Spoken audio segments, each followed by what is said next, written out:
Bom, gente, mais uma vez, boa noite a todos e todas. Hoje vamos encerrar, assim espero, todo o conteúdo de processo penal. Me recordo que na última aula a gente havia parado em pronúncia, na primeira fase do rito do júri. Então, hoje a gente vai terminar a primeira fase do júri com as outras possibilidades de decisão e vamos ver a segunda fase do rito do júri. Essa é a perspectiva para essa primeira aula aqui no dia de hoje. Encerrar júri. E aí, na segunda aula, a gente vê atos de comunicação dos sujeitos e questões incidentais do processo penal. E com isso a gente vai ter vencido todo o conteúdo, ou ao menos grande parte do conteúdo de processo penal nesse semestre. Tenho muita fé que a gente vai conseguir fazer isso tudo hoje com vocês, tá? Então, gente, se eventualmente vocês perceberem que eu estou um pouco acelerado, vocês por favor me brequem. Eu assisti a aula passada, que a gente estava falando sobre pronúncia e tudo mais. Gente, eu estava muito acelerado, vocês não podem deixar isso acontecer, tá? Se bem que muitas coisas estranhas aconteceram naquela aula. Enfim. Bom, a gente estava falando das possibilidades de decisão que o juiz tem para encerrar a primeira fase do rito do júri. Vimos lá então, na última aula, a pronúncia e fizemos 4 ou 5 observações, se eu não me engano, sobre o que poderia acontecer numa decisão de pronúncia. Hoje, a gente vai pegar da onde paramos, em pronúncia. Se você aí estiver acompanhando pelo slide da aula passada, você vai notar que tem algumas diferenças e alguns acréscimos. Então, por favor, pegue o slide dessa aula que depois o nosso querido colega vai disponibilizar no site. Vimos pronúncia, o réu foi pronunciado. Mas o que acontece se o réu for impronunciado? Sempre lembrando que o júri, nessa primeira fase, faz um grande juízo de admissibilidade para submeter o acusado ao juízo natural, que são os senhores jurados, o conselho de sentença. Isso no caso de pronúncia.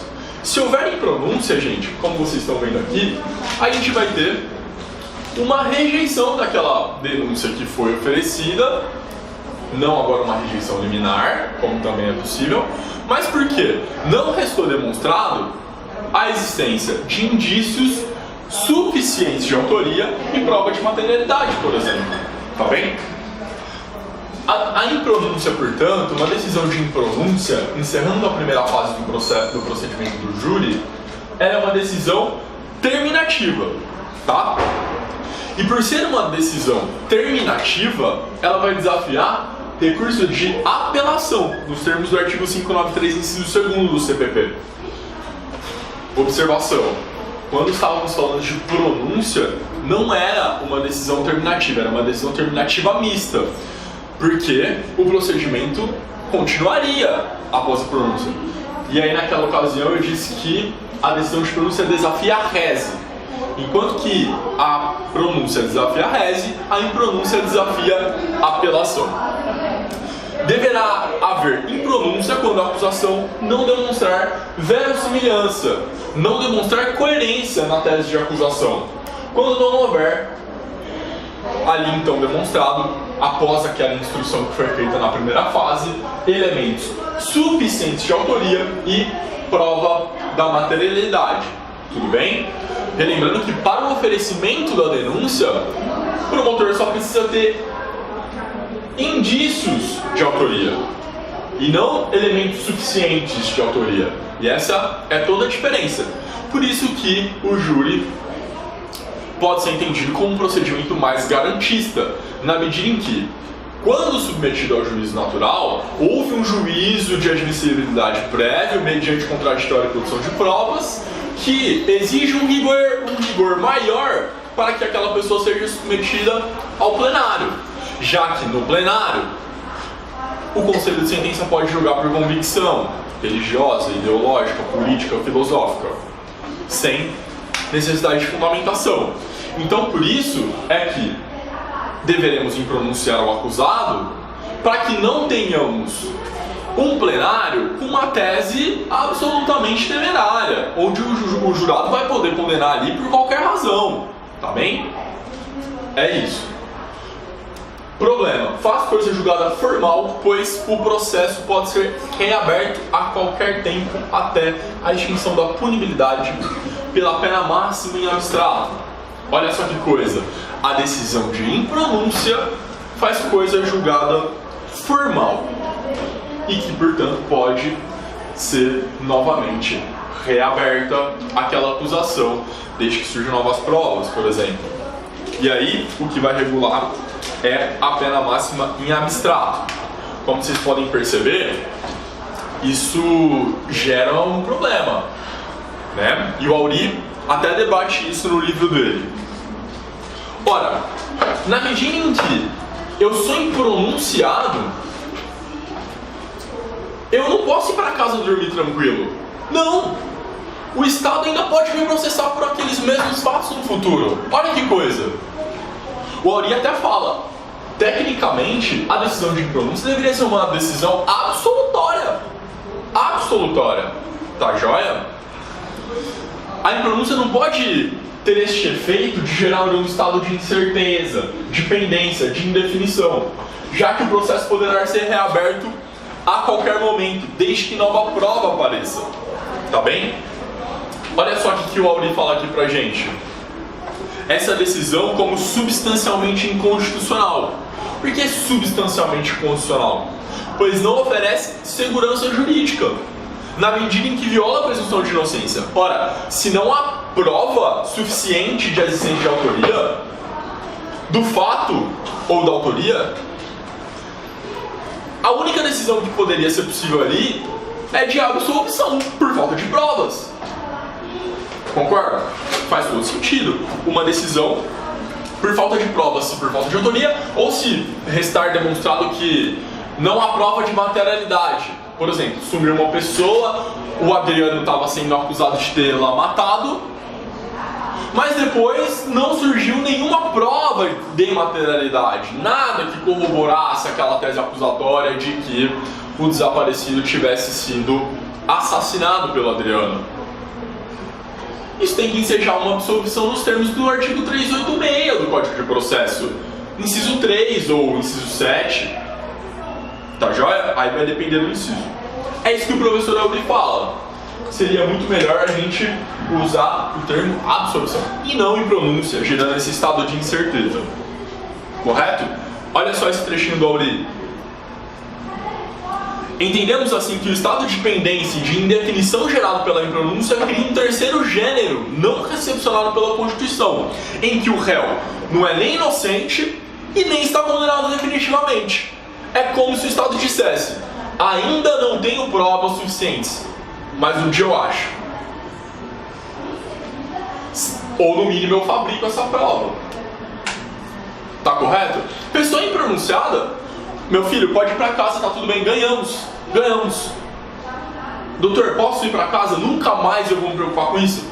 Então, veja bem, mais ou menos, porque essa decisão faz coisa julgada formal e pode ser reaberta mediante novas provas. Complicado, né?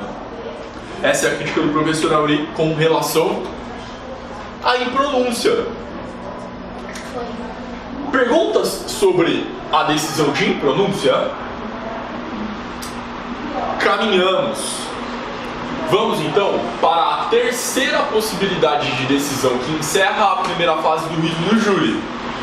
Vimos duas, pronúncia e impronúncia. Temos agora a absolvição sumária. Como é que é essa absolvição sumária aí? Essa terceira possibilidade de se encerrar a primeira fase do rito do júri. Gente, a absolvição sumária está no nome. Vocês já conhecem as absolvições sumárias. Vimos a absolvição sumária no rito ordinário. A gente apresentava a resposta à acusação nos termos dos 396-AA e o juiz poderia absolver nos termos do 397, no rito ordinário. No rito do júri, o juiz também vai poder absolver sumariamente, mas agora nos termos do 419, tá bem? Verdadeira sentença. E aí a gente não tem dúvida, pessoal. faz coisa julgada material. Tá ok? Contra a absolvição sumária, que é uma decisão terminativa, o Ministério Público vai ter que interpor o recurso de apelação. Mas esse é um recurso que a gente nem vai estudar nesses casos, né? Porque a gente não vai recorrer de uma decisão de absolvição sumária. Tá, joia? O Ministério Público, ele pode. Ele não é obrigado a interpor. Tava deverá? Não. O recurso contra a absolvição deverá no sentido de que não é um rese. Deverá se utilizar de apelação, tá bem? Bem observado. Sério, não é obrigado a recorrer, né, gente? Eu não sei se eles sabem, mas MP vocês já sabem o que significa, né? Mas nem sempre. Pode ser que eles não recorram. Tá tudo bem. Tudo bem. Haverá a absolvição sumária quando? E aí, pessoal, é muito parecido o 419 incisos com 397 incisos. Se vocês fizerem uma comparação, vocês vão ver que tem uma relação bem próxima. Olha lá o que fala os incisos do 419. Provada a inexistência do fato. Exemplo, acusação de homicídio consumado, a vítima é encontrada viva. Absolvição sumária. Vou submeter a júri para saber se não é um holograma do ser humano. Você está me entendendo? Nesse caso, há prova de que não houve crime. Não há a materialidade da tese acusatória. A tese acusatória é de homicídio consumado, a vítima é encontrada viva. Absolvição sumária. Diferentemente, se o Ministério Público faz uma imputação de tentativa de homicídio, né? Aí, certamente, a gente vai ter que debater se é caso de absolvição sumária ou não. Tá bem? Inciso segundo, provado não ter ele sido o autor do fato ou sequer participado. Veja só, não há indícios suficientes de autoria.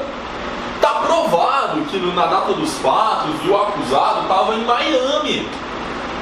Vocês estão entendendo? Não foi ele, não tem como ser ele. Está aqui, ó, está documentado que na data dos fatos não tinha como ele ter praticado o fato ou tampouco participado. Tá bem? Não se confunde com falta de indícios de autoria e materialidade. Porque se não houvesse indícios de autoria e materialidade, nem denúncia haveria. Tá bem? Nesse caso, não é que a gente tem uma dúvida de autoria e materialidade, a gente já tem uma certeza. Essa é a diferença. Aqui o que a gente tem que fazer é uma interpretação ao contrário do senso dos requisitos para ir para o plenário.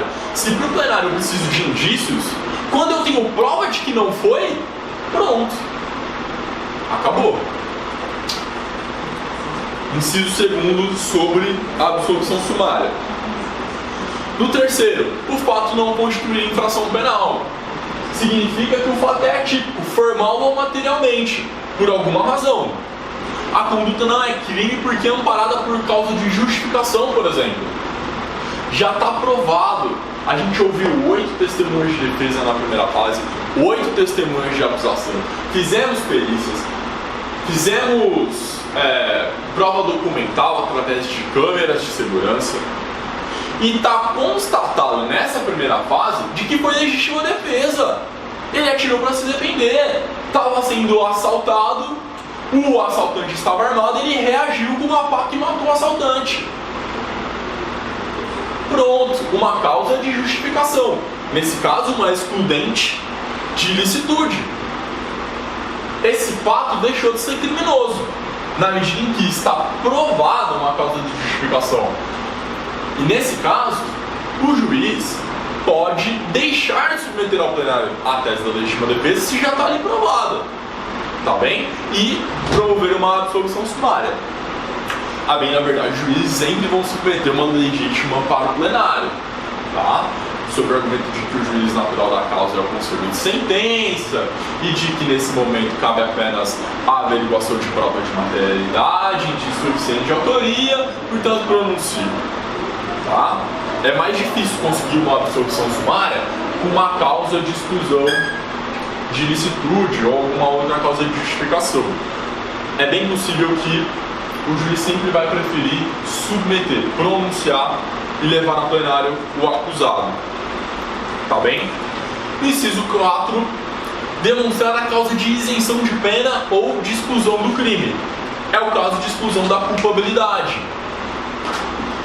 Inimputabilidade, inexigibilidade de conduta diversa, estado de necessidade, exculpante, excesso de legítima, exculpante discriminantes putativas, coação irresistível, obediência hierárquica e erro de previsão.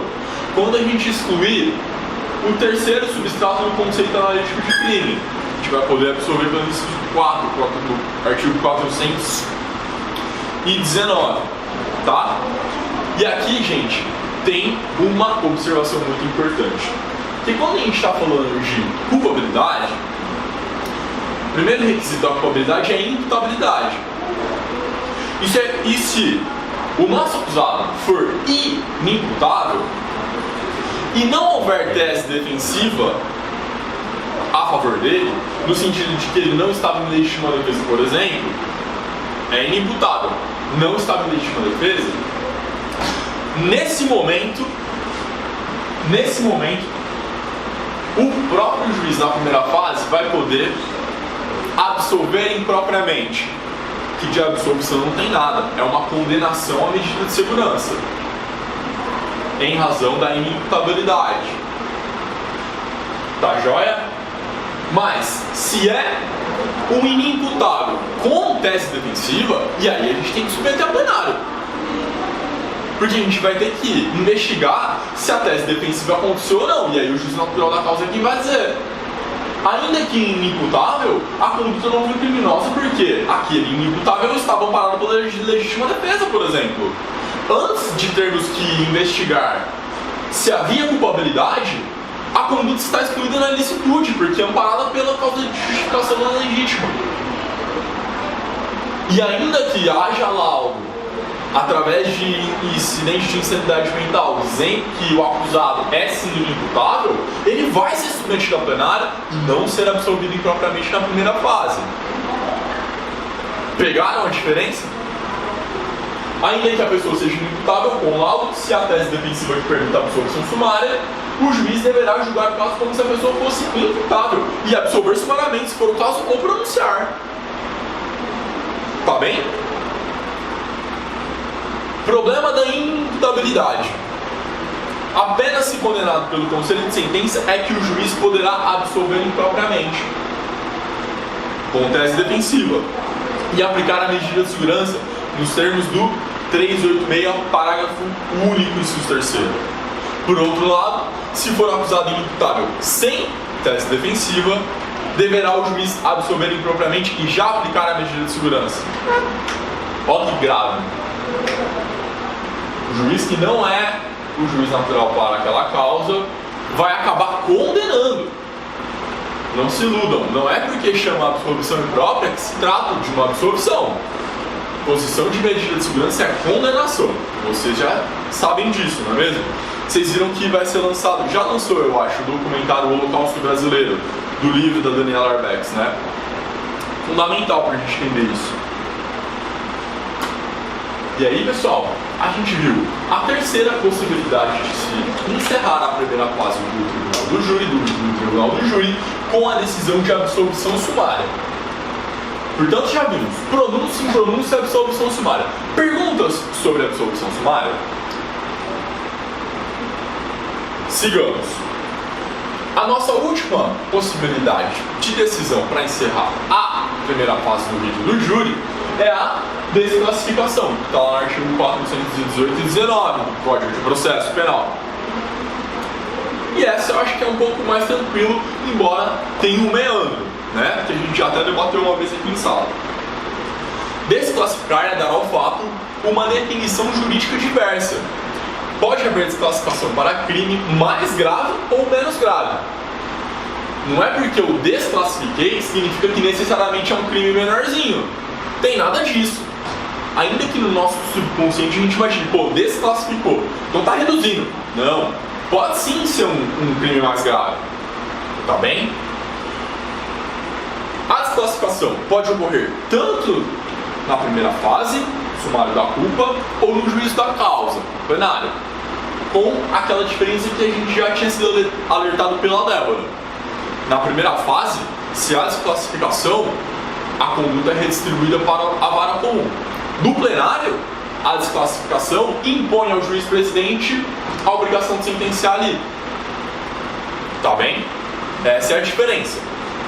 É possível que haja desclassificação para crime e mesmo assim se mantenha a competência do júri. Olha essa outra possibilidade. Exemplo clássico: réu denunciado por infanticídio e que é pronunciado por homicídio, ou vice-versa. São dois tipos penais que têm como bem jurídico a vida e que podem ser praticados dolosamente. Tá bem? Ainda que haja desclassificação do infanticídio para o homicídio ou do homicídio para o infanticídio, a gente não tem essa remessa da acusação para a vara comum, porque se manteve a competência do tribunal do júri. Então essa é uma desclassificação que vai operar a pronúncia e não a redistribuição do feito, quando houver desclassificação para crime que não seja doloso contra a vida. Tá bem? E aí é por isso que essa desclassificação é chamada de imprópria, porque ela desclassifica, mas vai a plenário. Desclassificação imprópria. Eu tenho uma pergunta. O Thiago fez essa pergunta e eu fiquei em dúvida. Quando tem a desclassificação, seja permanecer no júri ou ir para o juiz singular, o processo volta do início. Porque aí o réu tem que fazer toda a defesa. Sim, vai ter que instruir de novo. É como se estivesse oferecendo a denúncia de novo. Não vai só para sentenciar. Entende? Até porque, a depender do rito, ele vai ter alguns benefícios ou não, que obrigatoriamente devem ou não ser oferecidos a ele. Vai redistribuir. Beleza, pessoal? Terminando aqui a desclassificação própria é aquela que leva a outra figura típica, que não é de competência do júri. Tradicional, já falei. Exemplo: réu denunciado por tentativa de homicídio, mas o juiz, na decisão da primeira fase, entende que na verdade se tratava de lesão corporal seguida de morte. Tá? Vou te falar, pessoal, eu particularmente talvez prefira ir para plenário com uma tentativa de homicídio do que ir para a vara comum com uma lesão corporal seguida de morte. Um homicídio tentado simples vai dar 3 aninhos. Olha que maravilha. Concorda? Pode dar até 3 anos, porque a pena mínima do homicídio é 6, do simples. Tentativa se reduzir até metade, 3 anos. Vai lá ver a pena da lesão corporal seguida por morte. Imagina desclassificar por um latrocínio. Pois, ou desclassifica por um latrocínio. Melhor ir pra júri. Pena mínima 20. Entendeu? É isso. Se no curso da instrução surgir prova, aí ó, a gente já está falando de uma outra circunstância. Por enquanto, o juiz apenas estava dando nova classificação típica para aquela conduta narrada. Nesse último item a gente está vendo circunstância diversa. O juiz, não é que ele está dando nova figura típica para aquela conduta narrada e provada na instrução. Não. Durante a instrução, uma outra conduta, outros acontecimentos ficaram demonstrados. E aí, nesse caso, vai ter que abrir vistas para o Ministério Público aditar a denúncia. Tá bem? E aí, sucessivamente para a defesa, podem ser arroladas testemunhas sobre aquelas novas circunstâncias e tudo mais. Beleza? Repetiu? Desclassificação própria, tudo bem? Bom, só resta falar então sobre desclassificação quanto ao crime conexo. E aí, pessoal, é aquilo. O acessório segue a sorte do principal. Se houver desclassificação do crime conexo na primeira fase, vai ser tudo redistribuído para a vara comum, desde que seja uma desclassificação própria, ou vai tudo a plenário, se for uma desclassificação imprópria. Mesma coisa na segunda fase, tá bem? no caso de desclassificação, o juiz vai julgar tanto o crime prevalente quanto o crime conexo. E aí, pessoal, só uma última observação, que na decisão que encerra a primeira fase do rito do júri, o juiz não avalia se estão presentes indícios suficientes de autoria e materialidade e prova de materialidade com o crime prevalente. Tá bem? Só contra o crime doloso contra a vida. O juiz se restringe a investigar na decisão que encerra a primeira fase do rito do júri se estão presentes indícios suficientes de autoria e prova de materialidade sobre o crime prevalente, sobre o crime doloso contra a vida. O crime conexo, não. Tá bem? E os quesitos também não tem relação? Tem relação, aí depois vai haver quisitação própria para o crime conexo. Entendeu? Gente, encerramos a primeira fase do rito do júri. Vimos as 4 possibilidades de decisão que encerram a primeira fase do rito do júri, sumário da culpa. Agora a gente vai ver a segunda fase, a fase que a gente mais gosta, onde acontece o plenário. A segunda fase, a fase do juízo da causa, basicamente é um novo rito, tudo que meio que recomeça.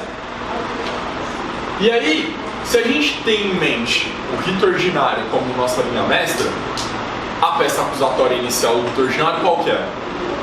A denúncia, não é mesmo? Oferecida pelo representante do Ministério Público ou, se for um crime de ação penal privada ou por inércia do Ministério Público, um querelante. Nessa segunda fase, que a gente basicamente vai remontar um novo rito, dando continuidade a esse rito bifásico, eu quero que vocês tenham em mente que a peça acusatória, em que a sentença tem que guardar correlação, congruência entre sentença e acusação, é a pronúncia. E a pronúncia não é uma peça elaborada pelo Ministério Público, é uma peça elaborada pelo Poder Judiciário. Mas é a pronúncia que vai delimitar a acusação. Então, portanto, é a pronúncia que vai nos guiar dali para frente. Ou a decisão que confirmar a pronúncia, que pode ser uma decisão, um acórdão de tribunal. Tá bem? Bom, preclusa a decisão de pronúncia, se encerrará a primeira fase e se iniciará a segunda fase. E eu disse preclusa a decisão de pronúncia, que pode tanto precluir na primeira instância, quanto na segunda ou nas instâncias extraordinárias. Tá bem? Cabe reze pro TJ e depois respe ou rex. E aí, se essa decisão for confirmada lá no STF ou lá no STJ, precluiu lá. Tá? E isso é importante, porque pode haver prescrição entre a data da pronúncia e a data da confirmação da pronúncia. Acontece também. Retomando. Só haverá preclusão da pronúncia após julgado todos os recursos. Antes da reforma de 2008, havia uma outra peça, chamada de libelo acusatório.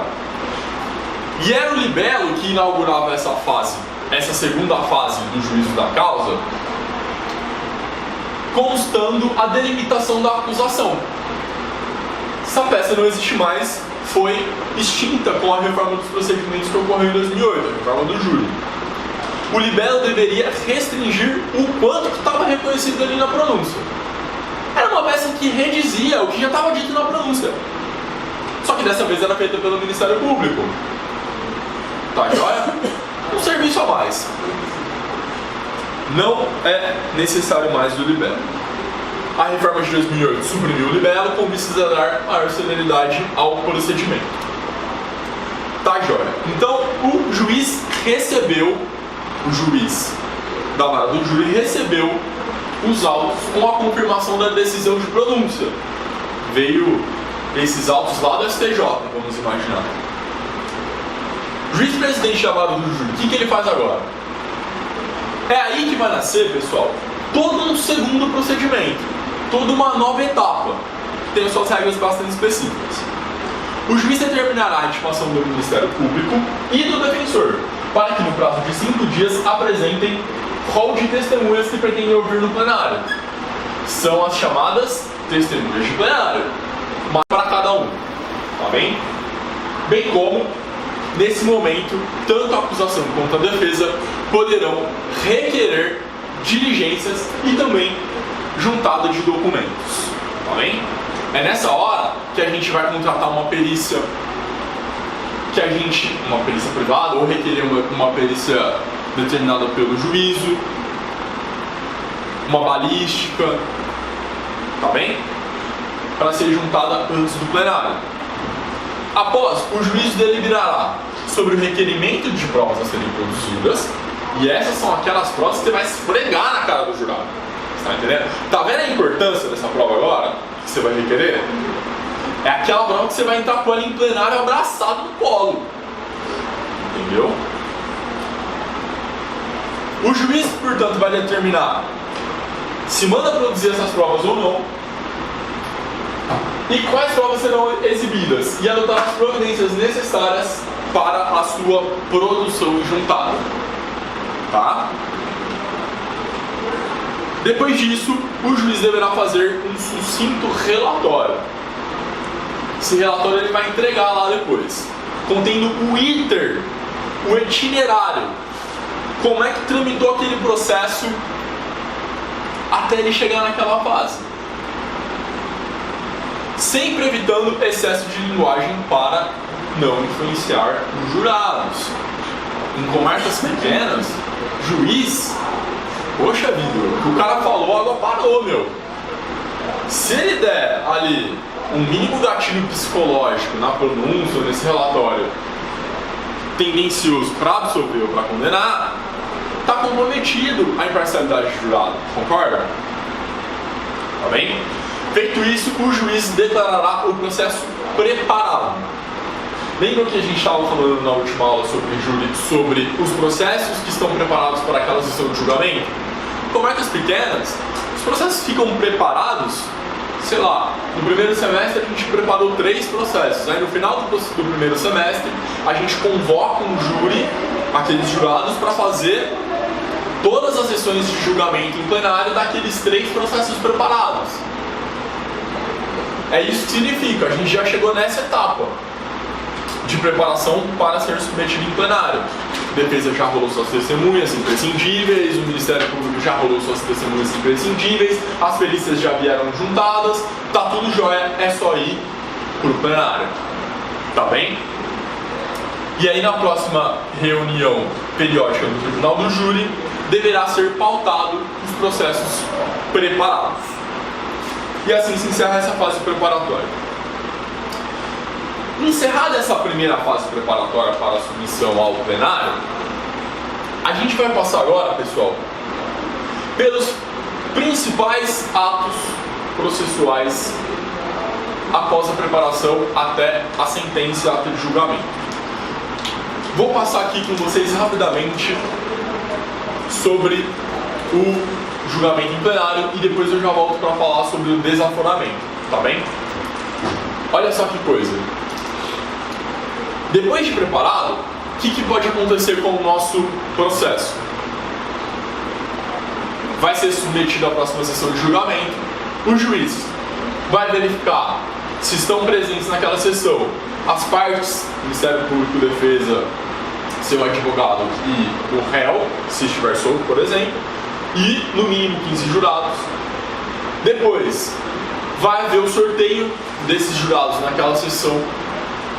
Sorteados os jurados, a gente ouve a vítima nessa sessão de julgamento, se possível, porque como estamos falando de um crime doloso contra a vida, pode ser que, se for consumado, a gente não consiga mesmo ouvir essa vítima, não é mesmo? Oitiva das testemunhas de acusação, oitiva das testemunhas de defesa, e depois dessa pequena instruçãozinha em plenário, haverá, pequena não, né? Grande, podemos ouvir 10 pessoas, 11 com um réu, é bastante coisa. Podemos requerer acareações, reconhecimento de coisas e pessoas e outras diligências mais. Por Por fim, interrogatório do réu. E aí a gente passa aos debates. Após os debates, se restarem esclarecimentos, podemos fazer reinquirição a testemunhas e realização de diligências, se o juiz definir, caso uma das partes requeira. E aí a gente passa para os quesitos, vai para a votação na sala secreta e o juiz dá uma sentença. O procedimento, depois da preparação do caso, basicamente que se reinaugura, tá? A gente vai ter uma instrução em plenário. Já tivemos uma instrução na primeira fase e agora temos uma nova instrução na primeira fase, na segunda fase. E após essa instrução, temos os debates, a formulação de quesitos, vamos para a sala secreta, a votação dos jurados. Após a votação, o juiz dá a sentença e é elaborada a ata da sessão. Tá bem? Panorama geral do que acontece. Depois a gente vai passar por cada uma dessas etapas um pouco mais especificamente, principalmente daquelas que são mais importantes para nós. Mas antes disso, tem um outro tema de júri que eu acho que é bastante relevante: o desaforamento. Vocês já devem ter ouvido falar em desaforamento, até que bastante. Mas não é tão comum. Eu mesmo não lembro de ter visto um caso que desaforou. Mesmo esses de repercussão midiática aí, que são os principais que devem ser desaforados, não me lembro muito de ter visto. Para que haja o desaforamento, o Auri Lopes vai dizer para nós que a gente tem que observar 4 possibilidades. Primeira delas, interesse de ordem pública. A gente vai ver o que é isso. Segundo, quando aquele júri que vai ser formado naquela comarca não for imparcial, a imparcialidade daqueles jurados estiver comprometida, há dúvida sobre a imparcialidade de qualquer conselho de sentença que seja formado ali. Terceira, possibilidade de desaforamento. Para a segurança do réu. Se ele for para o fórum, ele vai morrer. Vão linchar ele na porta do fórum. E o réu tem direito de presença na sua audiência, no seu plenário, na sua sessão de julgamento. Inclusive para fazer a sua autodefesa através do interrogatório. Ora, mas se ele for ao fórum, ele vai ser linchado. Percebam? E D, excesso de serviço. Se acontecer de naquela comarca, por qualquer razão, o fórum desmoronou, não sei, o cartório está muito cheio, esse processo não está andando, é possível o desaforamento para outra comarca que tenha plenário do júri e aquela pessoa seja submetida lá ao júri. Vou passar rapidamente, então, por cada uma dessas possibilidades. Primeiro aqui, ordem pública, e aqui a gente já pode perguntar. Mas esse desaforamento não é aquele que pode ser levado para a Justiça Federal, não tem outro também nesse sentido. Para a Justiça Federal, o incidente de julgamento de competência, o IDC, é diferente. Diferente. Ah, tá. Que o IDC é quando há grave violação de direitos humanos e a inércia proposital dos órgãos de investigação. Aqui só tem muito serviço. Nesse caso a gente só não está dando conta mesmo. Tá bem? Gente, ordem pública sempre era um conceito genérico, abstrato, que a gente não tem muito como delimitar ele. A doutrina se esforça, mas a gente já viu essa crítica à ordem pública. A gente não pode confundir ordem pública com interesse público, mas isso se confunde. Trata-se de fórmula genérica indeterminada que permite discricionalidade. Podem ser trazidos argumentos de comoção social, de clamor público, tá joia? Também podem servir argumentos de inexistência do local, como eu havia dito, para a realização do júri. O fórum está em reforma, desmoronou o plenário, não sei. Tá? Ou impossibilidade temporária. Se naquela comarca, por qualquer uma dessas razões, não, gente, esse plenário aqui é inviável. Não tem policiamento, desmoronou o plenário, a sociedade está muito abalada com o crime, desaforamento com base no interesse de ordem pública. Joia? B. Dúvidas sobre a imparcialidade do júri. E aí, pessoal, a crítica que o professor Auri faz, é bastante contundente. E eu acho que esse é o nosso maior problema atualmente. No processo penal, no sistema criminal, eu diria. Nos Estados Unidos, quando acontece isso, tem um nome próprio, que é o trial by media. Quando o seu caso ganha uma repercussão muito grande, está na imprensa toda hora, e a imprensa acaba determinando a opinião pública, ou a opinião publicada. E nos Estados Unidos, por exemplo, a anulação de processos submetidos a júri, onde fica demonstrado que aquela pessoa foi condenada porque a mídia estava em cima clamando por sangue. Tá? Por que a gente não importa esse tipo de instituto nos Estados Unidos, não é mesmo? Na hora de importar um monte de abobrinha, todo mundo quer, mas nas coisas que podem de fato ser relevantes, as pessoas, eu não vi esse instituto, tem lá? Olha que coisa. Olha só, o que o professor fala, o professor Auri?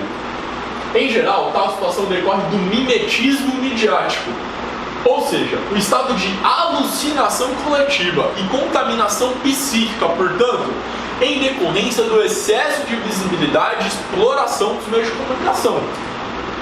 Vocês conhecem casos que aconteceram isso? Poxa, no júri podemos citar inúmeros casos. Mais recente, talvez, Suzane von Richthofen, Isabela Nardoni, quem mais? Goleiro Bruno. Poxa, gente, tem jeito, a mídia estava jogando no time da acusação ali, não tinha muito como você se defender, tá? O bizarro, olha só como o professor Auri é contundente. O bizarro espetáculo midiático e a publicidade abusiva em torno de casos graves ou que envolvam pessoas influentes ou personalidades públicas fazem com que exista fundado receio de que o eventual conselho de sentença formado não tenha condições de julgar o caso penal com suficiente tranquilidade, independência, estranhamento ou alinhamento. Olá. Gente, os jurados são seres humanos, estão expostos aos veículos de comunicação. Certamente estarão comprometidos quando o caso ganha uma repercussão muito grande. Tá bem? Pesquisem Trial by Media. Talvez eu sugestão para o pessoal que vai para os Estados Unidos importar Instituto do Processo Penal, traz esse. Queria ver se ia ter Lava Jato todo dia no jornal. C. Terceira possibilidade de desaforamento.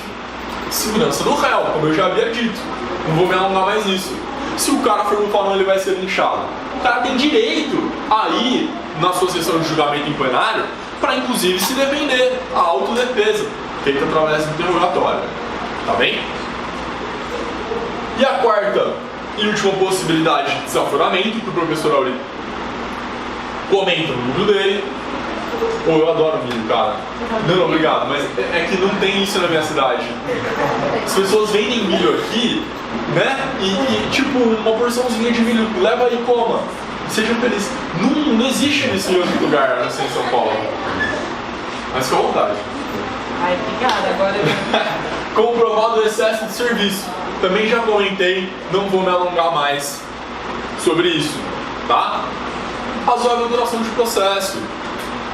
O processo não pode aguardar indefinidamente. A gente sabe que os processos do júri são mais lentos, são mais demorados, são casos mais complexos. Muito em decorrência também da falta de estrutura, de aparato material mesmo, seja da polícia, seja do judiciário. Tá bem. Pessoal, perguntas sobre desaforamento? Ok? Tá? Então já caminhamos bem aqui, hein? Entramos na segunda fase, terminamos a primeira fase com as 4 decisões possíveis, entendemos quais são as 4 possibilidades que o professor Auri comenta de desaforamento, e agora a gente vai passar mais detalhadamente por cada um dos atos judiciais do rito do júri em plenário. Tá bem? O julgamento em plenário. E é essa parte que mais chama a atenção das pessoas. Veja, o tanto de coisa que falamos até agora. Muito, né? E nada disso é o que as pessoas têm em mente quando você fala júri. Né? Tudo que a gente falou tá no fórum, tá na delegacia, tá entre juiz, advogado e promotor. O que o pessoal vê mesmo é o julgamento em plenário, que é a última etapa, onde quase tudo já aconteceu. E muitas pessoas nem assistem o julgamento em plenário inteiro, só vê os debates. E acham que júri é aquilo ali. Não é só aquilo ali. Tem muito mais coisa, muita água passou embaixo dessa ponte para chegar até os debates. Tá joia? Já falamos aqui, fizemos um overall de todos os atos processuais do julgamento em plenário. Eu escolhi, por uma questão de estratégia de tempo, falar só sobre alguns deles, os mais relevantes, os mais complexos, que nos dizem mais respeito, tá? De todos esses atos judiciais que acontecem na segunda fase, a gente vai se aprofundar na verificação da presença das partes e da suficiência do número de jurados, porque é um procedimento bastante diferente. Sorteio de jurados para a composição do conselho de sentença, algumas estratégias de defesa passam por aqui. Debates, preciso nem dizer. Quisitação, e aqui, gente, a gente toma alguns golpes aqui nos quesitos. Você faz tudo brilhante, você é um puta do advogado, fez uma brilhante defesa oral, e aí o juiz te dá um duplo tweet carpado nos quesitos, o jurado não entende, perdeu. Tá? Quesitos é um assunto sério. Muita briga acontece no plenário pelos quesitos, nem é nos debates. Por fim, falaremos sobre a votação, que tem toda uma lógica especial ali. Beleza? Então vamos lá. Nossa sessão de julgamento começou. O caso estava preparado, houve pronúncia, a defesa indicou as suas 5 testemunhas, o promotor indicou, realizamos nossas perícias, está tudo juntado no processo, o juiz preparou o caso, mandou para o juiz presidente do júri, foi designada data de sessão de julgamento em plenário. Primeiro ato que acontece nesse momento é a verificação. Está todo mundo lá. Vamos instalar isso aqui? Vai rolar mesmo esse julgamento hoje? Às vezes não rola. E às vezes é uma estratégia de defesa que não rola esse júri. Você arrolou uma testemunha que era fundamental, ela não foi. Uma testemunha imprescindível. Você vai você vai desistir dessa testemunha e vai para o plenário? Você tem que avaliar muito bem esses riscos, tá? Se o acusado preso, primeira grande observação, não for apresentado, não preciso nem dizer, né? Vai haver uma nulidade insanável, uma nulidade absoluta, um defeito insanável, como disse o professor Aurélio. Tá bem? O acusado preso que não for apresentado, haverá adiamento para o primeiro dia desimpedido, salvo se houver pedido de dispensa da presença subscrito, tanto pelo réu quanto pelo defensor, porque, como sabem vocês, o réu tem direito de presença, como eu já disse, tem direito de estar no seu dia na corte, tem direito a se autodefender através do seu interrogatório. Então não basta seu cliente não apareceu, estava preso, não levou. O promotor vira e fala: doutor, desiste aí, vamos fazer, tá todo mundo aqui, vamos fazer, mas se o senhor não desiste, se o senhor desistir, tá tudo bem. Não é assim, porque o direito não é seu para você desistir dele, é do acusado, tá bem? E é claro, ele pode desistir eventualmente. Às vezes, também é uma estratégia de defesa que o réu não vá, que o réu não apareça, por N razões, tá bem? E aí ele vai ter que, se estiver preso, para não ser levado provisoriamente, dizer: olha, desisto da minha do meu interrogatório plenário e da minha presença na sessão de julgamento. Tá ok. Uso de algemas. Instalamos a nossa sessão, o réu estava lá. Verificamos que estavam presentes as partes, tinha no mínimo 15 jurados. Uso de algemas. Gente, excepcional. Tem até a súmula vinculante do STF dizendo da excepcionalidade do uso das algemas. E aí, gente, uma dica que eu posso dar pra vocês. O réu tá lá, tá preso. Subiu da carceragem, vai entrar no plenário. Meu, vai quietinho, fala no cantinho do ouvido da escrevente ou da juíza, excelência, requeiro que seja retirado as algemas, tem vista súmula vinculante 14 da STF. Bom, é 14, né? Não, é 11. Nos termos da súmula vinculante número 11. Acabou, sem alarde, sem bater na mesa. Eu exijo que o meu cliente tenha direito a não ser julgado algemado. Nessa hora, todos os jurados estão olhando pra você. E pro réu que tá algemado, que ele nem tinha visto entrar. Você acabou de mudar o foco. Não faça isso. Vai quietinho, faz como... Doutor, defiro. Vai quietinho na escrevente. A defesa protesta em ata tendo em vista o requerimento feito ao juízo para que não fosse utilizar as algemas em plenário que foi indeferido. Pronto, depois você leva uma novidade lá na frente. E faz o júri. Não é uma treta que vale comprar em plenário, tá bem? Sugestão, tá, gente? Não vou cagar regras sobre como vocês devem fazer o plenário de vocês. Pessoal, ausência de testemunha. Arrolei uma testemunha, ela não foi? Gente, dica da vida. Toda testemunha é imprescindível. Você já tem que estar no seu modelo. Arrola-se a testemunha no caráter de imprescindibilidade. Porque se você começa a bola, o promota vai querer fazer aquele júri sem sua testemunha. E aí, ó, sua estratégia de defesa se afunda, tá?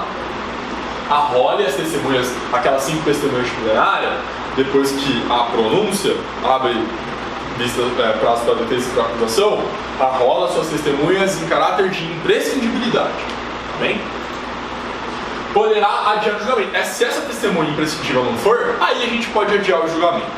Caso contrário, estaremos numa zona perigosa. Mesmo que o MP tenha arrolado, Exatamente. Então, o Aurinho até fala que não, porque é a testemunha do processo e tal, em homenagem à lealdade processual, não pode haver desistência unilateral de testemunha e tal. Meu, arrola também. Arrola-se as mesmas testemunhas da defesa, da acusação, inclusive essas, todas em caráter de imprescindibilidade. Isso o MP abre mão na prática. Exatamente. Não pergunta se é defesa. Exatamente. É o Aurinho que vai dizer que não é possível a desistência unilateral de testemunha. Correto, de fato, para você não ser surpreendido no dia da audiência, né? Mas assim, e eu posso arrolar ainda também a deles? Fala, tô arrolando a deles? Sim. Não sei detalhes. Você não vai escolher as deles, né? Entendi. Eu achei que eu só pudesse... Arrola-se as mesmas... Pronto, arrolei as mesmas que ele. Pronto, perdi minha 5? Não. É, eu achava isso. Porque daí essas testemunhas se transformam em testemunhas comuns. E não apenas testemunhas de acusação. Tá bem? A falta não justificada de testemunha enseja fixação de multa e responsabilização por crime de desobediência. Artigo 459. Tá invertido os slides. Uma outra observação sobre testemunha que não comparece. Se ela mora em outra comarca, ela não é obrigada a comparecer. Ela vai poder ser ouvida por carta precatória ou você, defesa, fala, não, eu garanto que ela vem. Tá? Ainda que você arrola ela em caráter de imprescindibilidade, ela vai ser ouvida não no seu plenário, mas no juízo de precado. Tá? Inclusive, poderá haver inversão da ordem de oitivas, porque se essa testemunha for ouvida numa comarca deprecada, ela vai necessariamente, não em regra, não necessariamente ser ouvida antes das testemunhas de acusação, tá? E aí a gente vai ter que ler em plenário o testemunho dela, que foi dado num juízo deprecado, por exemplo. Tá correto? Gente, esse daqui era o primeiro slide, tá? Havendo número mínimo de 15 jurados, o juiz declarará instalada a sessão e anunciará o processo a ser julgado. Artigo 463. mínimo 15 testemunhas, né? Para a gente ter o número suficiente de recusas, que são 3. Recusas imotivadas, tanto por parte da acusação quanto por parte da defesa.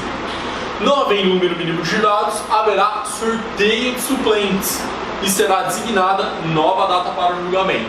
Lembra que a gente viu como é que faz essas listas de suplente, quem é que são os 25 jurados daquele período de julgamento, tá? Tudo isso daí está na última aula.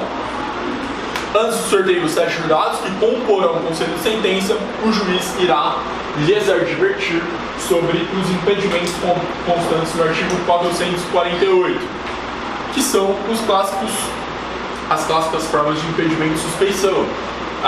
Laços consanguíneos, com nenhuma das partes, com o juiz com o advogado de defesa, etc. Bem como com todas as incompatibilidades de suspeição do magistrado togado. As regras de suspeição e impedimento, nesse momento, valem igualmente para o magistrado togado quanto para os juízes leigos, os jurados do conselho de sentença que foram ali sorteados. Em seguida, a formação do conselho de sentença, o oficial de justiça irá apregoar o representante do Ministério Público, o acusado e seu defensor, bem assim o assistente de acusação, se houver, e as testemunhas que serão ouvidas naquele plenário. Tá bem? Sabe aquela parte que todos estiver, vamos aqui anunciar o juramento do fulano de tal, blá blá blá, é essa parte. Tá ok? Sorteio dos jurados para a composição do conselho de sentença. Gente, não podem servir naquele conselho de sentença o jurado que já tiver funcionado anteriormente naquele processo. Imaginemos que esse, por exemplo, é um segundo júri, teve uma apelação com base numa condenação por supostamente ter sido contra a prova dos autos, redesignou outro plenário e o mesmo jurado está ali e foi sorteado. Não vai poder servir naquele júri. 2. Tiver participado de julgamento de corréu. Veja só, foi desmembrado o processo, por N razões. Aquele jurado já julgou o corréu daquele mesmo fato. Tá bem? Seja para absolver ou condenar, não interessa. Esse jurado que já julgou o corréu não poderá também funcionar naquele conselho de sentença. E 3, o jurado que tiver antecipado a convicção, seja para absolver ou seja para condenar. O jurado segue as mesmas regras de imparcialidade do juiz togado.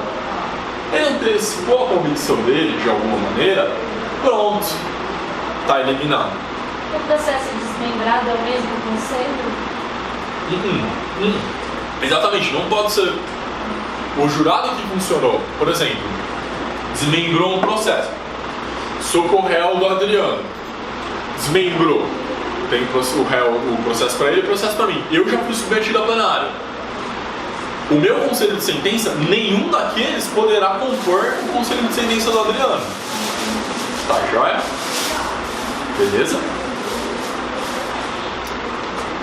Pois bem, uma vez sorteados os jurados, serão advertidos que não poderão comunicar-se entre si, oi Marcela, e com os outros, tampouco para manifestar-se opinião sobre o processo, sob pena de ter que pagar de 1 até 10 salários mínimos. Eu até me lembro que na outra vez alguém tinha comentado, foi a Ana, né? De que eles debatiam lembra, Ana, que você comentou? Eles debatem, eu já vi eles trocando ideia sobre isso aí. Não pode, Ana. Se eles fizerem isso, de 1 a 10 salários mínimos de pena. Tá bem salgado, hein? Hoje, o salário mínimo 2017 vai para R$960, não é? Vai. É bom, não sei mais. Não digo mais nada. 2017 que nos aguarde, hein? O que nos aguarda, aliás. Beleza? Além das 3 recusas peremptórias e motivadas, e aí pessoal, por estratégia de defesa, você vai decidir por que é que eu não aceito,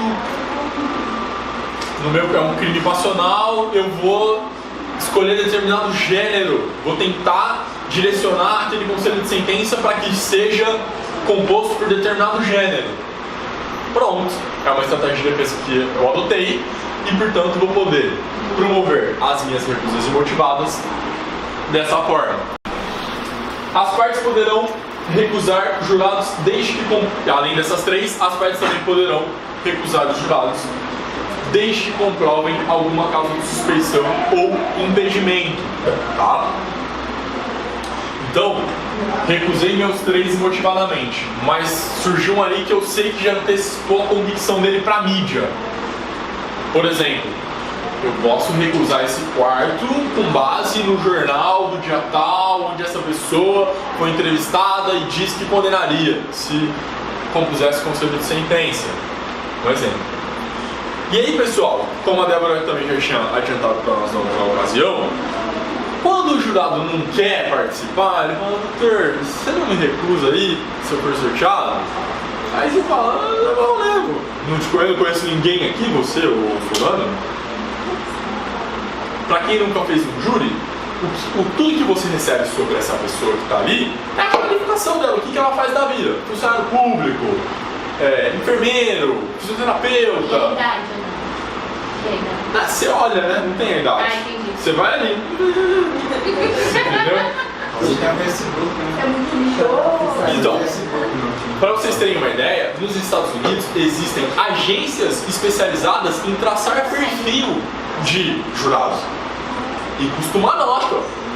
O cara te dá um dossiê do Adriano. Se o Adriano for sorteado para o seu conselho de sentença, você fala: vou querer, não vou querer. Quem que está no relatório? Recusa, doutor Adriano, caveira, já foi militar. Acabou. Você entendeu? O dossiê mal feito. Mal sabem eles. E de fato o Adriano encontrou Jesus, veio pro caminho da luz e hoje está no cursinho popular para a sabedoria. Brincando. Caminho da luz. Enfim. Desculpa, Adriano, agora o Brasil sabe. Tá joia? As recusas. Sorteio dos jurados. Uma última observação: após o pregão da sessão, deverão ser arguidas as nulidades. E essa observação é muito importante. Gente, fizemos tudo. Tá tudo montado. Vamos pro pau. Epa, pera lá. Rolou uma nulidade entre a pronúncia e a instalação da sessão de julgamento. Seja qual for essa nulidade, esse é o momento de você arguí-la. Senão, vai precluir e você não vai poder mais suscitar aquela nulidade que ocorreu entre a pronúncia e a instalação do pregão da sessão de julgamento. Perfeito? Que tipo de nulidade? Não ouvi? Que tipo de nulidade? Não sei, vamos imaginar que o Ministério Público, sei lá, rolou, o perito não entregou um laudo, ou era um laudo falso que foi juntado ao processo, não sei. Alguma coisa assim, deixou de ser requisitada alguma diligência. Algumas coisas podem acontecer nesse meio tempo, nesse pequeno período que a defesa e a acusação tem para requerer a produção de provas para o plenário. A nulidade da própria pronúncia é no recurso, então. É no recurso, você vai subir com ela. Tá. Se tiver alegado aqui, não vai poder tese nova da possibilidade. Olha, eu acho que nulidade a gente vai alegar sempre, né? Mas aí o código diz que não. O código vai dizer para você que as nulidades que ocorrerem entre a pronúncia e o pregão da sessão de julgamento precluem se você não arguí-las ali. Grave, né? A nulidade, gente, se a gente for seguir, por exemplo, o que diz o professor Auri, não existe nulidade relativa que preclui, que se convalida. Você tá entendendo? Nulidade é nulidade. Se for um vício insanável, um defeito insanável, temos que alegar sempre. Tá? Não é demais. Nulidade é assim, você joga um monte de pedra. Aqui pegar ali tá ótimo. Não é? Vai quebrar a vidraça, tá ótimo. Beleza. Então a gente já viu dois atos que acontecem na fase do plenário: a verificação da presença das partes e o sorteio dos jurados. Como é que faz esse sorteio e tal, tem que jurados, pode recusar 3. Uma última coisa importante que eu quero falar sobre o sorteio dos jurados é que a defesa recusa primeiro, tá? A defesa recusou, nem pergunta pro Ministério Público. Recusamos. Fim de papo. E uma outra coisa é quando há mais de um advogado. Como é que faz? Quem recusa quem? Rola uma camaradagem entre os advogados criminalistas, meio que uma tradição, que o advogado mais velho recusa. Ele vai lá e vai recusar. Meu, sei lá, o Maris estiver fazendo um júri com você, doutor, você pode recusar quem você quiser, eu só vou ficar aqui olhando. Você tá entendendo? Rola essa camaradagem de um advogado só ir e recusar. Mas se houver essa divergência, se um recusou, acabou. Tá? É isso. Tem 3, se não me engano, 3 recusas imotivadas. Não me interessa por quê. Levantou lá, Dani, não gostei dela. Esse piercing no nariz, isso daí é o quê? Condenação. Não vou aceitar. Você entendeu? Pronto, recusei imotivadamente. Mas afora essas 3 recusas imotivadas, eu ainda posso recusar quantas testemunhas até o esgotamento da urna, do número de pessoas que estiverem ali, desde que eu tenha um motivo, uma justificativa. Tipo, a vítima é um dentista e tem um dentista lá, eu posso... Imotivadamente. Não, justifica. Não justifica. Vai Não, sim, mas você vai excluindo as imotivadas. Acabou, veio um dentista, a vítima é do dentista. Então. Não justifica? Não justifica. Gente, é por isso que eu gosto muito do livro do professor Alexandre Moraes da Rosa, que diz que o livro chama O Guia Compacto do Processo Penal conforme a Teoria dos Jogos. É um jogo, gente. Às vezes você tem sorte, às vezes você não tem sorte. Porque percebam como o processo penal é um jogo. Tem até sorteio. Mas é verdade. Tem sorteio de testemunha. Vamos imaginar que é um crime passional, só sai homem. Isso pode ser bom, pode ser ruim, mas foi sorteado. Poderia só sair mulher. Foi um sorteio. E a depender deste sorteio, o resultado pode mudar. E de fato, muda. Um crime passional, se o conselho de sentença é composto por determinado gênero, a gente sabe que a chance de condenação à absolvição é maior ou menor. Correto? É um jogo. Não percamos isso de vista. Processo penal enquanto jogo. Tá bem? Mas não é só o júri que é um jogo, viu, gente? Processo penal é um verdadeiro game. Existem diversos players, diversas cartas, diversas estratégias, momentos de fala, momentos de resistência, de ataque, de contra-ataque. Tem toda uma questão aí. É muito bom esse livro. É pequenininho. Pois bem, debates. Chegamos ao nosso glorioso momento. Estava invertida a ordem das cidades, eu falei pra vocês, né? Depois que a gente sorteou testemunhas, a gente passava para aquela parte da instrução em plenário, onde a gente ouve a vítima, se possível, testemunhas de acusação, testemunhas de defesa, peritos e interrogatório. Feito isso, sorteamos, fizemos a instrução em plenário, vem o tão esperado debate, aquele momento que você se preparou semanas, dias, sem dormir. Começa com a acusação falando por 1h30. Cabe ao MP decidir se fará réplica ou não. Isso daí já é um problema. O que facultará a tréplica para a defesa, ambos no prazo de 1 hora.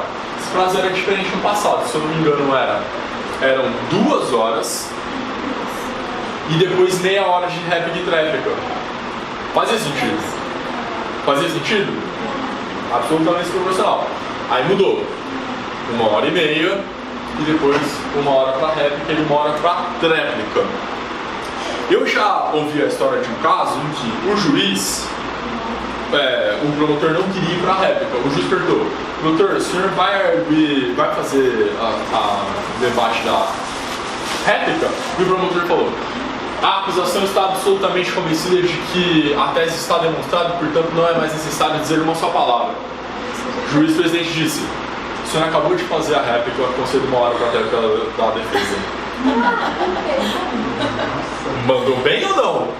Não, o advogado já chegou que nem o Batman, né? Você entendeu? Mas a bem da verdade, o promota decide se vai ter ou não réplica e tréplica. Percebam como é um jogo. Promotor, e aí o que o promotor tenta fazer? Adivinhar suas teses. Ele vai tentar, blefando, adivinhar suas teses. Às vezes ele tenta te morder numa parte, se você aparteia o promotor nessa primeira fala, ele já meio que percebe qual que sua tese vai naquela. Se ele acertou a tua tese, ele não vai para a réplica. Se ele sustentou nesse primeiro momento, refutando aquilo que seria sua tese que ainda não estava demonstrada, ele não costuma ir para a réplica. Mas se ele erra, aí ele vem com o pé na sua... Porque agora ele já sabe sua tese. E agora que ele sabe sua tese, ele vai vir moendo. Entendeu? E... mais uma vez, é um jogo. Uma estratégia. Às vezes o promotor chega pra você, um pouco mais inexperiente, você...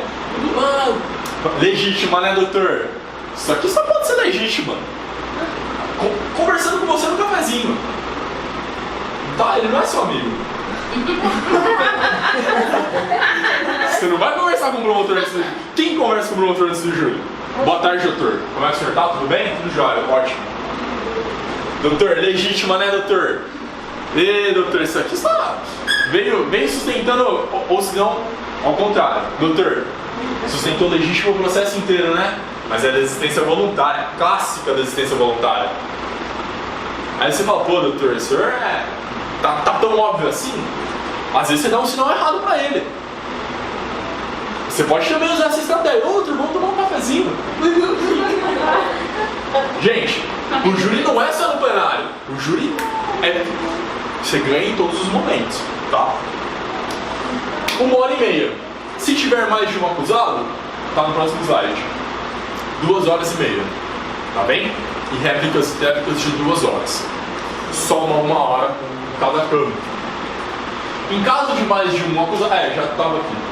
2 horas, já falei. Nessa hipótese, os defensores poderão combinar a divisão do tempo. E aqui pode ser que dê um pouco de problemas, tá? Em regra, também por tradição, você vai deixar o advogado mais velho falar mais. O advogado mais experiente, o advogado que tem 1000 júris, você tem 5. Doutor, vou falar 2 horas. Jovem, você vai sentar ali no banco de reservas. E aí quando eu te pedir o badimento, você traz. Tá? Então, e aí se não houver um acordo entre os advogados que estão dividindo a bancada da defesa, caberá ao juiz dividir o tempo.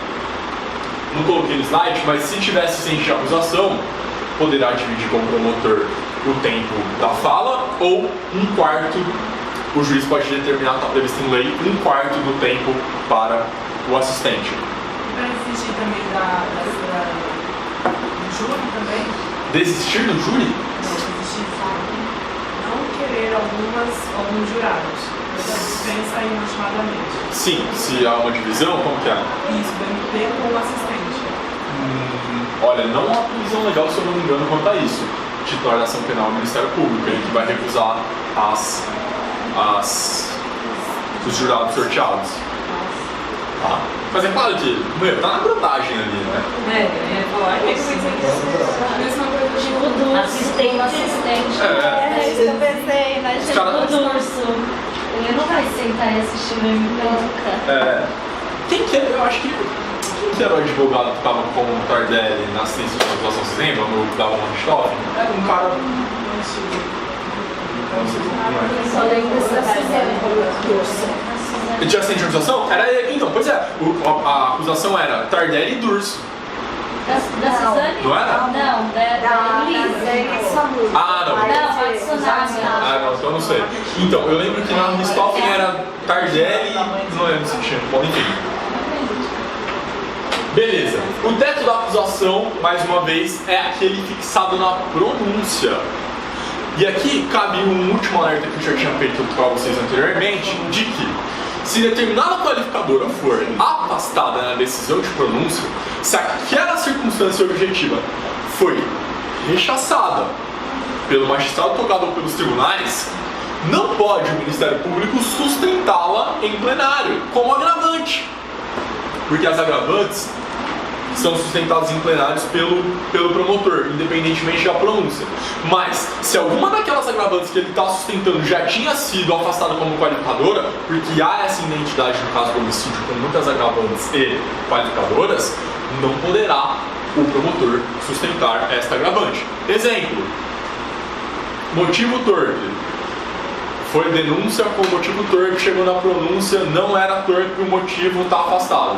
E aí no plenário, o promotor também fala, motivo torpe, blá blá blá blá blá, para ganhar um agravante, já que ele está descrito na pronúncia. Não pode, já foi refutada aquela tese. Tá bem? Muito embora o Ministério Público esteja adscrito à pronúncia, a pronúncia é o teto, dali para cima ele não pode ir. Mas é claro que o promotor pode pedir uma desclassificação, pode eventualmente pedir um privilégio, qualquer coisa. Uma causa de diminuição de pena. Ele não está vinculado à pronúncia para pedir menos. Está vinculado à pronúncia para não pedir mais. Tá bem? E aí, pessoal, também tenho que dizer para vocês que no Brasil existem acordos no júri. Alguém tinha perguntado sobre isso na aula passada. E às vezes, o promotor e a defesa fazem tese comum. Tem problema nenhum nisso. Em regra vai ser uma tese inferior à pronúncia. Tá? E se o promotor e a defesa sustentarem a mesma tese, isso não significa que o réu está em defesa. Tá bem? Não significa que o réu está em defesa. O defensor não é obrigado a sempre pedir a absolvição. Não, pode pedir uma desclassificação, pode pedir um privilégio e nada mais. Claro que você sempre vai falar, olha, senhor jurado, tem o quesito 3, que é um quesito genérico, se você quiser votar ali, porque sim, você vota. Absolvo o acusado? Sim. Por quê? Porque sim. Mas, doutor, você não falou nada para eu absolver ele. Ou absolver mesmo assim. Tá ok. Tá bem? Ah, mas é uma decisão manifestamente contrária à prova dos autos. Não tem problema. O Ministério Público recorra. E se for ao tribunal, o tribunal reformar e nós submeter ao novo júri, e no novo júri, mais uma vez, o conselho de sentença absolver, acabou. Votei sim de novo. Não tem problema. E aí não pode mais apelar com base em decisão manifestamente contrária à prova dos autos. Só pode uma vez. Beleza? A defesa deverá, portanto, oferecer efetiva resistência à pretensão punitiva, não podendo concordar com a acusação em todos os seus termos. E aí a gente está lembrando que a acusação é aquilo que está fixado na pronúncia. Nada impede, porém, que o defensor postule apenas o reconhecimento de circunstâncias favoráveis ao réu e a desclassificação do crime. Isso não significa, mais uma vez, que o réu está indefeso. Tá? E aí, uma previsão do Código de Processo Penal é que se o réu estiver absolutamente indefeso, por insuficiência do defensor, tem que constituir aquele conselho de sentença, mandar todo mundo embora e nomear outro defensor para aquele caso. Essa insuficiência é na hora dos debates, o cara começa a falar. O cara não fala. Não. O cara chegou lá e travou, sei lá, o cara não sabe do que ele tá falando, ele caiu ali de paraquedas. Não, infelizmente às vezes acontece. Por exemplo, lá no IDDD, os advogados mais novos têm que fazer no mínimo 5 plenários acompanhado de alguém que já fez mais de 5 plenários. Não, você nunca fez um plenário. Dá uma sentadinha aí pra você observar. Tem coisas na vida, gente, que você só aprende fazendo. Por exemplo, dirigir. Por exemplo, sexo. E júri. Essas 3 coisas, pessoal, não adianta ninguém te contar como é, não adianta você ver por aí. Tá? Aliás, só atrapalha. Isso daí, aliás, só dá errado. Não adianta. Gente, todo mundo aqui deve ter carta. Passou na autoescola, estava habilitado, era motorista. Não era nada. Demorou. Gente, quando eu tirei carta, se alguém falasse comigo, eu bati o carro. Se alguém pedisse para ligar o som, não tinha chance. Você tem que ter uma maturidade, uma malícia de trânsito, uma malícia de várias outras coisas. E assim também é o júri, tá? E se acontecer do cara chegar lá Não dá pra... Ele é motorista de primeira viagem, se ligar o som ele trava? O réu vai ficar indefeso. Você entendeu? Aí o juiz fala, parou. Vou dissolver, ele vai acompanhar. Se acontecer, desmaia. Exatamente. Sugestão da amiga dela. Não, você vai travar e vai esperar o juiz falar que você não sabe fazer. Não, tô passando mal. Vai Bolsonaro. Tipo Bolsonaro, você vai, eu acho que eu vou voltar logo. Dá uma desmaiadinha ali, ó. Gente, você viu que tá muito ruim? Dá uma desmaiadinha.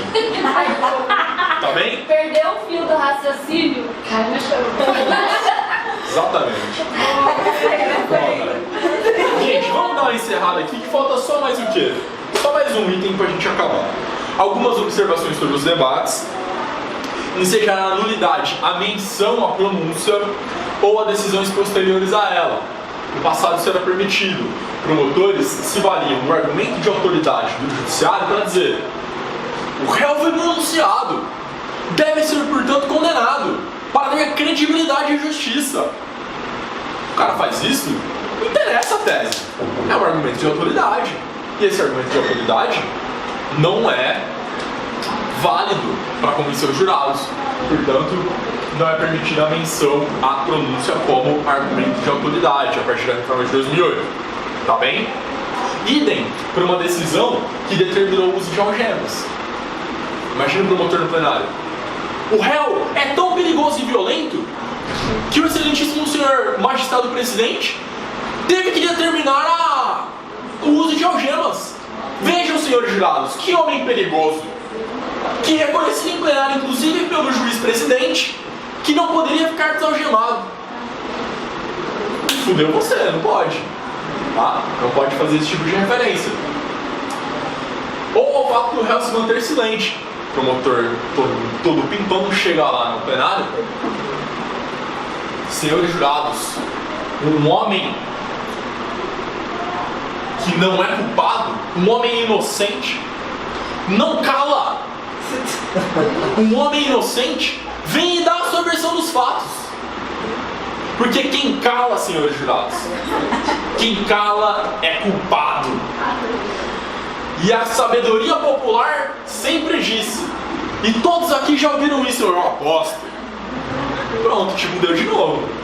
Não pode usar o direito do réu de quedar-se silente no seu interrogatório contra ele em plenário.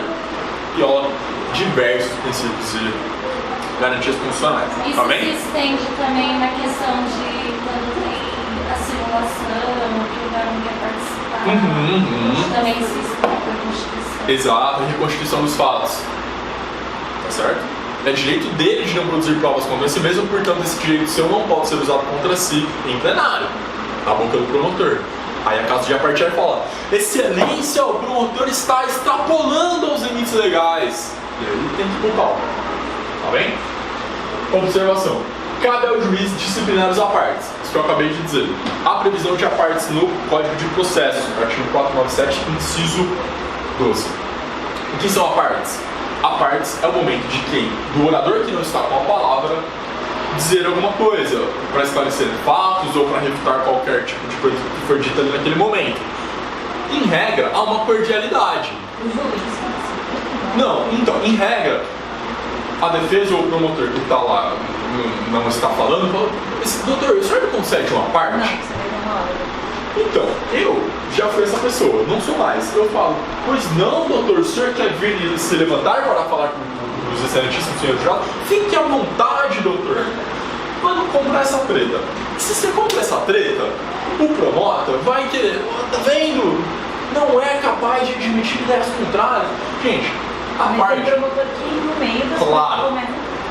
Mais uma vez, não estou cagando regra de como é. Às vezes, o promotor é cuzão, apartiu você 12 vezes em 15 minutos. Excelência, não vou mais considerar partes. O excelentíssimo senhor promotor não é capaz de ouvir a defesa sem se manifestar. A verdade dói pra ele.